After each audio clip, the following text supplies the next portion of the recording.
Hello viewers, আরও একটা নতুন ভিডিওয়ে আপনাদের সবাইকে স্বাগত জানাই।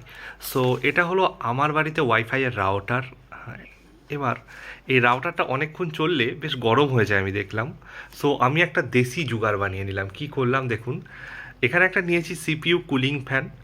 আর এটা হচ্ছে কুলিং ফ্যানটা আমি কোথা থেকে পেয়েছি, আমার বাড়িতেই ছিল। যে পুরনো যে এসএমপিএস থাকে না, এসএমপিএসের ভেতর থেকে আমি এই ফ্যানটা বার করেছি। আর এখানে একটা নিয়েছি ওই যে এলইডি লাইট, স্ট্রিপ লাইট জ্বালানোর জন্য যে এগুলো পাওয়া যায়, এসি টু ডিসি কনভার্টার। তো সেইটাকে আমি এখানে নিয়েছি, আর এটার সাহায্যে এটাকে চালিয়ে দিয়েছি। তো খুব সুন্দরভাবে আমার এটা কাজ করে। এবং এটা বানাতে আমার মাত্র 50 টাকা খরচা হয়েছে। 50 টাকা কেন খরচা হয়েছে? এইটার দাম নিয়েছে 50 টাকা।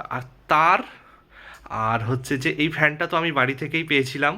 সো এটা বানাতে আমার মাত্র 50 টাকা খরচা হয়েছে। আর এটাও বাড়িতে ছিল, ওই প্ল্যাগটাও বাড়িতে ছিল।